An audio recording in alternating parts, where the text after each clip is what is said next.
मोरबा जिल्हा परिषद गटात उमेदवारांकडून निवडणूक प्रचाराला जोरदार सुरुवात. मला जिल्हा परिषद निवडणूक चुरशीची नव्हे तर सोपी वाटते. राष्ट्रवादी मोरबा गट जिल्हा परिषद उमेदवार अस्लम राऊतांचं वक्तव्य. माणगाव तालुक्यात आजपासूनच सर्वपक्ष व अपक्ष उमेदवारांकडून जिल्हा परिषद व पंचायत समिती निवडणुकाच्या प्रचाराला जोरदार सुरुवात झाली. माणगाव तालुक्यातील मोरबा जिल्हा परिषद गटातून जिल्हा परिषद व पंचायत समिती निवडणुकात काठीची टक्कर होणार असल्याचं चित्र पाहायला मिळतंय. जिल्हा परिषद निवडणुकासाठी राष्ट्रवादीकडून अस्लम राऊत, शिवसेनेकडून रमेश मोरे आणि उबाटाकडून मौलाना आरिफ मणेर हे 3 राजकीय पक्षाचे उमेदवार निवडणुकीच्या रिंगणात उतरलेत. मोरबा जिल्हा परिषद निवडणुकात तिकोनी लढत होणार असून मोरबा जिल्हा परिषद निवडणुकात मूळ टक्कर राष्ट्रवादी आणि शिवसेना पक्षात खूपच चुरशीची होणार असल्याचं चित्र समोर येते.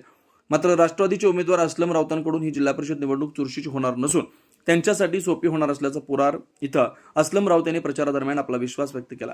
तसेच वडवली गणातून राष्ट्रवादी पक्षाकडून पंचायत समिती निवडणुकाचे उमेदवार प्रकाश लाड यांच्याकडून मोरबा जिल्हा परिषद व वडवली पंचायत समिती निवडणुकात दोन्ही उमेदवार विजय होऊ असा खंबीर विश्वास व्यक्त करण्यात आला. यावेळी दोन्ही उमेदवार पुरार मोहल्ल्यातील कार्यकर्ते व ग्रामस्थ हजर होते. तर चुरशीची वाटत नाही. मला ही निवडणुकीत सोपी वाटते आणि मला लोकांचा साथ हा माझ्या बरोबर आहे. आज मी पुरार इथे विनंती करायला आलो आहे आणि माझ्याबरोबर अनेक कार्यकर्ते, अनेक लोक आशीर्वाद देण्यासाठी आमच्या बरोबर आहेत आणि आम्ही दोघेही उमेदवार निश्चितपणे विजय होऊ याची आम्हाला खात्री आहे. 100% आमचा विजय आहे दोघांचाही.